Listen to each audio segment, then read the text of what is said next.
Hi, welcome back to Cambridge Inside Out. I'm Judy Nathans. And I'm Robert Winters. And we're continuing down the petition road. We're down at the local level here on Super very Tuesday. local. Yeah. So anyway, we just talked about the the outcome of the Grand Junction overlay petition, and yes, there will at some point there will be this linear park at some point that will connect to Somerville and the community path. Hopefully over the BU Bridge, maybe a crossing of the river. Is that where it's going to go? Ultimately, yeah. There's, if you go over where the railroad bridge under the BU Bridge is, there's actually two slots. One that has live track, and the other one that's always never had track. This is not part of that.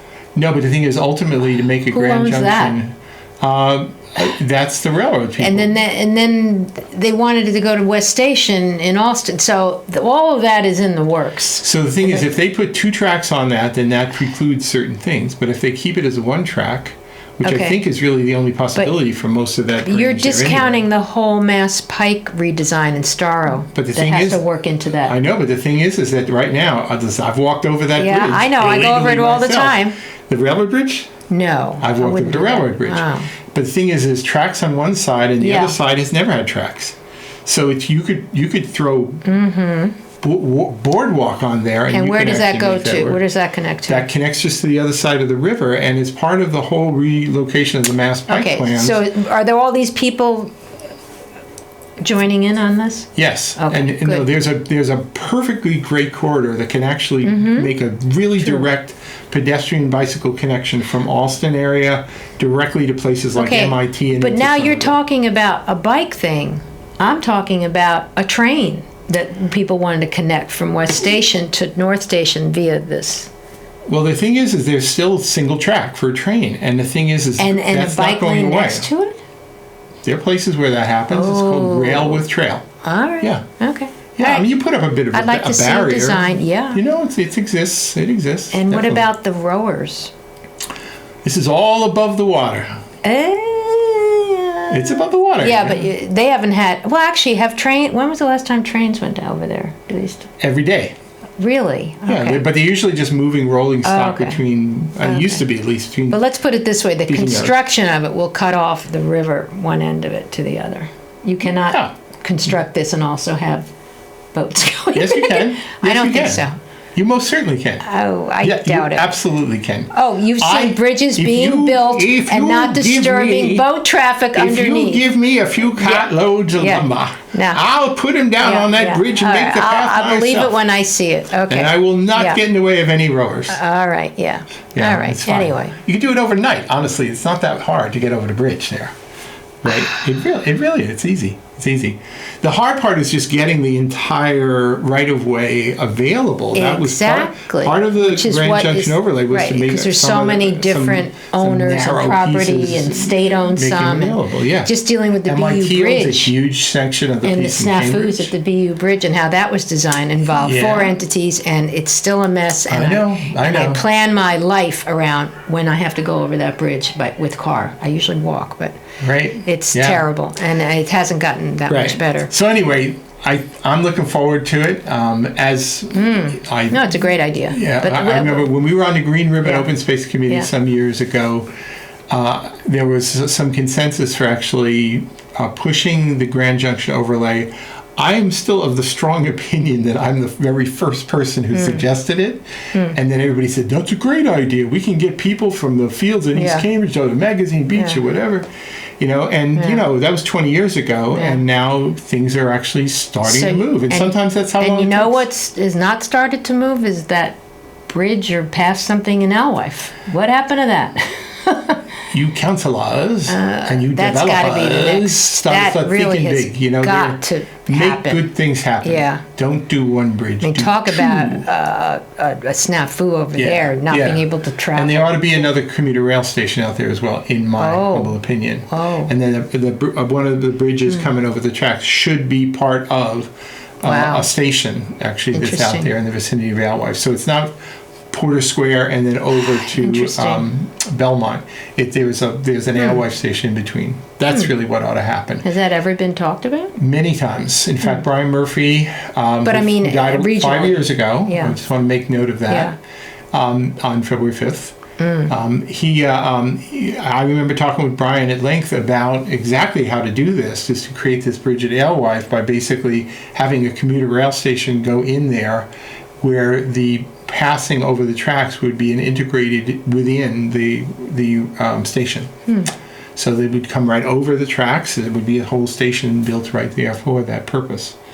Linking those different parts of the Alewife area, quadrangle, triangle, getting over to Fresh Pond.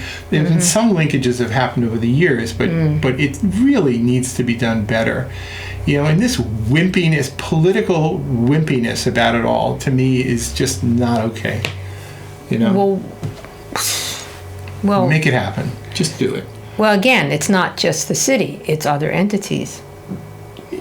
Route 2. It's true. You need to get the right of way. You need to get the okay. But that's why I say, if you can basically swing a deal and convince the MBTA and the commuter rail agencies, right? But it's also the private property people that own all that land over there too. Well, there was this Northwest Alewife proposal was actually going to do a bridge on the western end of it, which I think would be That was recently, right? Yes. What happened to that? The petition expired. I hope something comes back. Because I think there's some really good things to be had there. Right, yeah. But, so anyway. So let's get to the more positive, Harvard Square. Okay, so there was another petition that had to be passed last night or not, or it could have expired and been refiled, I suppose. But it was the amendments to the Harvard Square Overlay District. Again, it was kind of an extraordinary proposal because it brought together people who in the past didn't even want to sit down at a table together.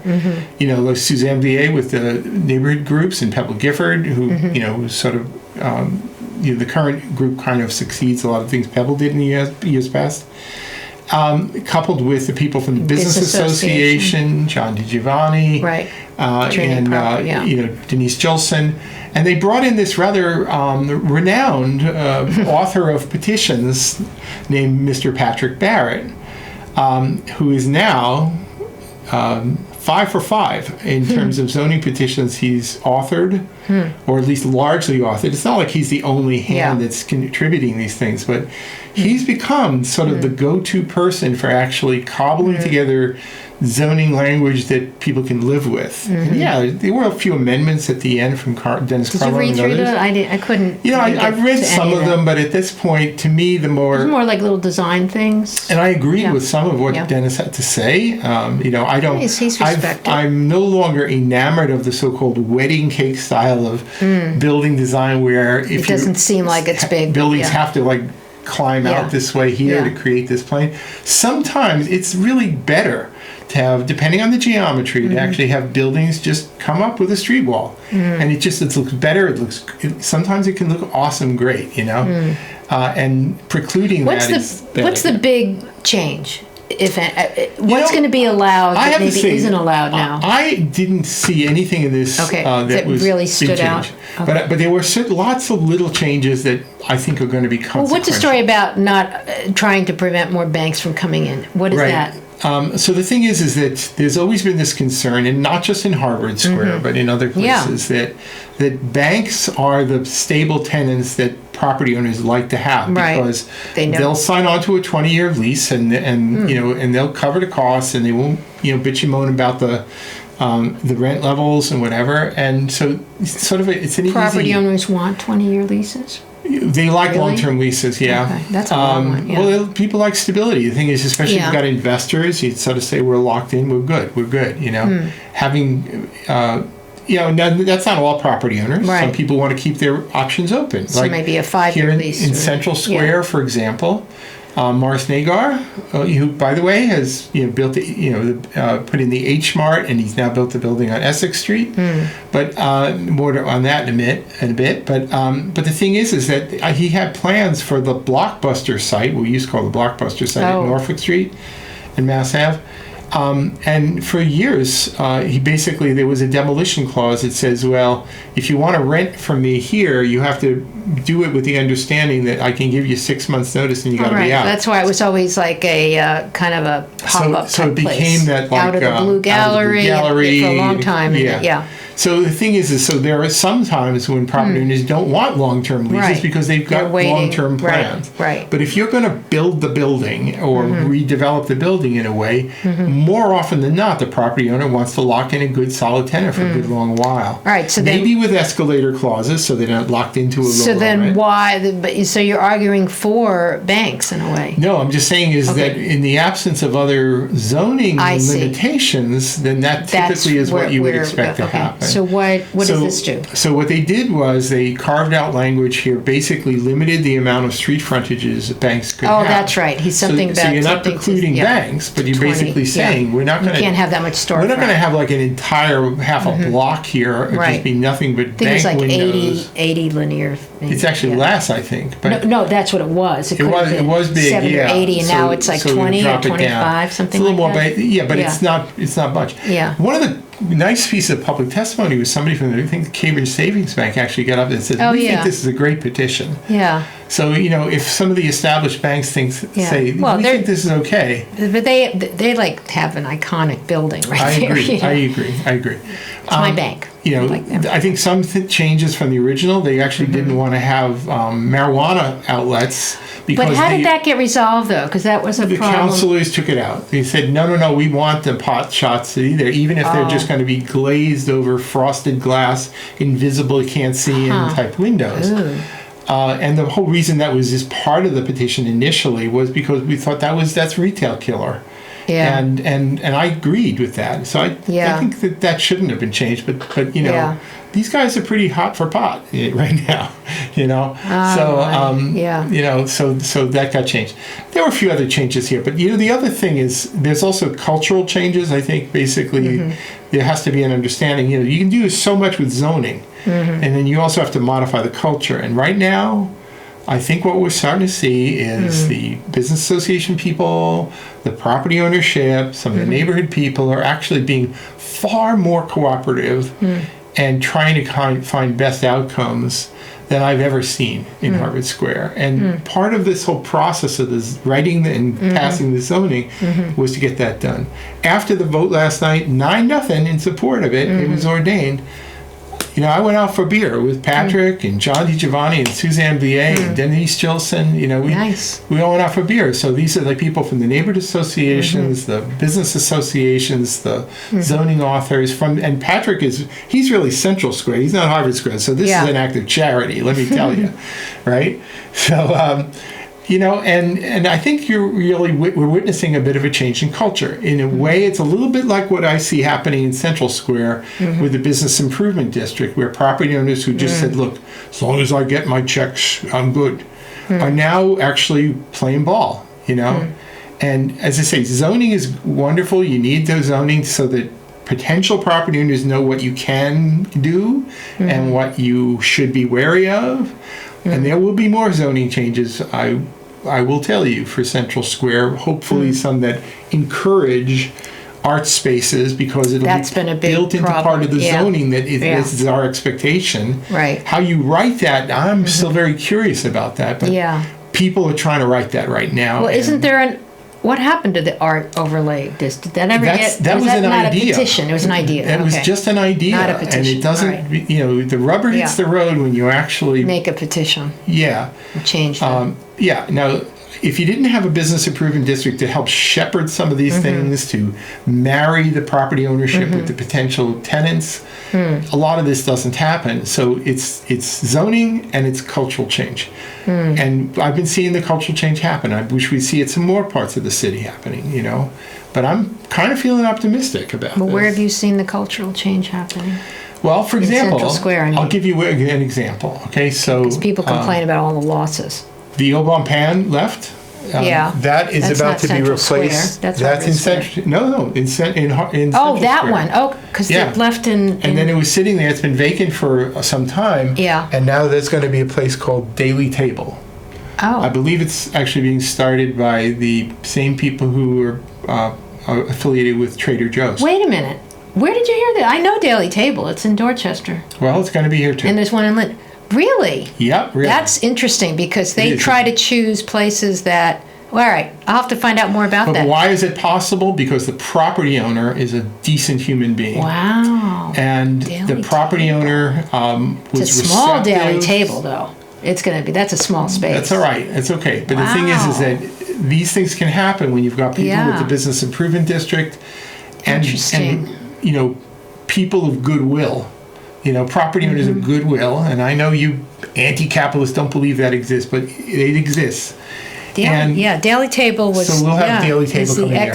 In Morris Nagar's building, the new building built on Essex Street. Yeah. If you're a skateboarder, you're gonna love what's coming there because there's a skateboard place in Alston called Orchard or Orchard Skate. They're coming to Essex Street. Essex Street. Where in Essex Street is there room for skateboarding? It's where they have like a temporary pop-up gallery space right now on the ground floor of Morris. Oh, so it's indoors. Yep. Yeah. It's going to be a skateboard ramp in there and everything. So that's great because they'll go with the $5,000 a month apartments, but that's all right. Listen, that's another issue, and that's another thing that needs to. I guess the cheapest is $2,800 for a studio, but. The only way that really changes is we need to have a glut of apartments all around here. Well, you say that's happening, and that's going to lower prices, slowly, but I don't know. Too slowly. Whatever. I mean, it all is. Someone's going to grow the metropolis. People pay taxes. Whatever. Yeah. So those are some things happening. That's really curious about. So what about the Oboe Pen that's in? But you don't know about that. Up in the Triangle by Putnam Square. Right. Yeah. I don't know about that one. I did hear something, but I don't remember what it was now. So anyway, the primary point I was trying to make here was simply that you can pass all the zoning in the world, and for sort of satellite locations, but you have to have the personal relationships and bring especially people together. In business districts. It is not just about the zoning, right? The zoning is a baseline. It's cultural shift in how you work within zoning, how you interact with property owners, how you curate the spaces. And I'll put a challenge out to you characters with the Chamber of Commerce, because you folks ought to be getting off the dime. Is that the proper phrase? I don't know what you're going to say, so I don't know. Listen. So you can have some people working cooperatively at Harvard Square to marry good retail tenants with spaces. People doing that now in Central Square, really working hard at it.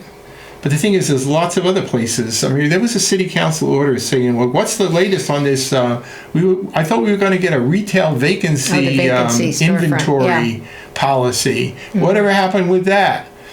So, that's great. If you actually can get a good inventory of that, and it's not like it doesn't exist, but it sort of does. It maybe could be better. But the thing is that, are whoever's doing the agents who are leasing these properties or not leasing them because they're vacant, are they actually looking out and actually knowing the best tenants or who's looking? Are they doing a great job? They're sitting on property till it becomes more. Some are sitting on it. I think that's generally what happens. Right, but the thing is that's not. It's also sometimes. They're not all the big characters coming with money from Chinese. Well, I wonder how many are a lot of the goodwill that you've talked about and the people that have done things. How many of those are local property owners? A lot of them are. Right? I'd like to see the inventory, and then I could answer that better. Morris Nagar. I don't know about the Oboe Pan. Is that a local person? The one that owns that space. Well, Michael Simon is sort of the main man right up here. A lot of these people have kind of a commitment to the area. We're talking about people coming in these big that really have. But even Gerald Chan, who's been the sort of the big I would consider him local. He lives in Newton Center. I would consider him locally as a big investment in Harvard Square and in medical stuff. I consider him local. Right, so I'm talking about people that LLC this, LLC that. People can come. Well, I mean, there are a lot of LLCs because there are legal reasons why you're safer. Right, but some of them you just don't know who owns what. Yeah. Okay. Yeah. So anyway, it'd be great if we could actually get to know them and chat them up and whatever. Yeah. And the Chamber of Commerce, which I'm not quite sure what they do anymore, but the thing is, maybe they could step up and play a bit of that role. Maybe they can be sort of the catch-all business improvement district for the city that actually helps to negotiate and make some good outcomes happen. They supposedly represent property owners and they pay into their membership. Yeah, so provide those services. Maybe they do that in an unofficial way. I don't know, but the thing is it's. I think the time has passed for just sort of sitting there and whining about empty retail space. The economy is changing, and maybe there's going to be good opportunities to come. And right, but a lot of that stuff is not cheap. And frankly, what? I do not understand. Maybe you can tell me, because you're Central. How did these tattoo parlors survive? I don't understand that look at the frontage. The one on next to the Obone Pen, it's got 100 feet of, and there's people there. People in there all the there's time. There's one on Prospect Street, tattoo parlor. What? It's like cannabis to me. What's going on? Are they like dropping a couple of G's for a tattoo? What are they how doing? Can they afford that space? How do you generate rent off tattoos? I know nothing of this stuff. I think it costs a lot of money to get Maybe a tattoo. It costs a lot of money to get a tattoo. It costs money to get edible marijuana. It's not just sailors getting a heart with an arrow through saying palm. I feel that's what's happening. We're going to have cannabis and tattoo parlors and maybe... We're heading that way, yeah. Oh, and by the way, I don't know if we mentioned it last time, but revolutionary clinics, I know, now they didn't back down. What did the city do? They just decided not to pursue or wait till it pans out at the state level? No, the city is basically challenging, and they're trying to get this open. But they're saying they're still wedded to their social equity and economic empowerment. But what are they not doing that allows No, they're pushing back. They were trying to get an injunction against an injunction but they've sort of deferred now to the state to have this process go through versus the thing is this, in my view, the regulatory agency associated with cannabis basically were just promulgating regulations based not on law but on desire, and I thought they kind of made some errors in legal judgment, and I think that's part of how we got where we are. But Revolutionary Clinics in Central Square is now open for business. They are selling medical marijuana right in Central Square now. But it wasn't the medical marijuana that was the problem. It was the co. But the thing is that now that they are open as a medical marijuana dispensary. You mean this was going to stop them as a medical marijuana distributor? No, I don't think so. So they just were waiting because their intention was to also have recreational at the same time, so-called adult use marijuana. So now it's just medical marijuana. Right, because there's still some litigation going on in here. But the thing is they are now open, and the front corner space is a place called Kush Groove. I'm sure they're going to be selling actually, I think they can. They're not waiting for anything. I think they are. They have basically said you can do this until we say you can't. Right. But the thing is, they're not selling recreational there yet. I don't. But I think they can. From what I've read, they can eventually. They can do. They're not waiting for some. They haven't had a. You probably need some sign-off still from city agencies. Oh well, the host agreement, all that stuff. Yeah, right. But the thing is that letter of the law basically says sooner or later they got to be able to open as recreational. Yeah. And the only issue is do they have to wait a short time or a long time to allow the other guys to get an advantage? Yeah, and then we're going to have 4 marijuana places in Central Square at least. No, wait a minute. How far are those other ones, though? Is that a definite? It looks to me like it's not a definite. But where could it be? You've got Revolutionary Clinics, where the Central Kitchen space, where the old Harvest Market is another one. Though I'm not sure about that one, but I think that might go through. Third. And then if you go up next to this 1369 Coffee House, there's a hair place. I think will become one. Why? Why do you need 4 places in a block and a half? It's all about the Benjamins. You can make the money. It's money. I'm sorry. I don't want to live here anymore. I really I seriously have thought about it. It's just too much. Between bikes and cannabis and this and that and I used to jokingly call it the Acapulco Gold Rush. The thing is everybody wants to get in on the ground floor. It's just the wrong kind of thing to do, I think. I know. But the thing is but there are still a lot of other potential places where real stuff could happen. There was a concern, I think it's a legitimate concern, that if people are trying to bid on the spaces, driving the rents up in order to open up pot shops, it actually makes it harder for other retail things to go. There won't be any. The other retail is the tattoo parlors. Maybe so. Thanks. Oh, and by the way, one of the things, since we did mention about the Harvard Square overlay petition, is that forget the art. I don't know how they can afford it then. It's got to be carved out with zoning. It's like the only way to make it is to make it a kind of a set aside built into the zoning itself. So that if you want to build a few more floors, you have to provide some of that space. It's not an unprecedented idea. Look at the Constellation Center space down in Kendall Square. That was part of that planned unit development.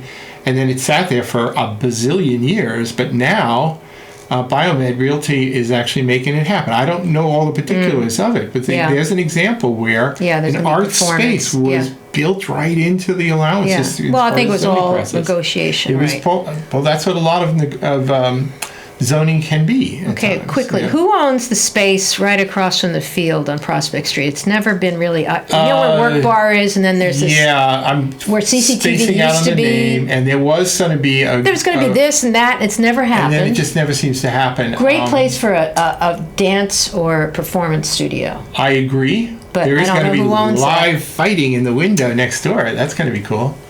What? Yeah, Chris Gully's going to be open Red Line Sports, I think it's called, and there's going to be a boxing ring right there in the front window facing Prospect Street. You talking about the same space I'm talking about? Right next door, same building. Yeah.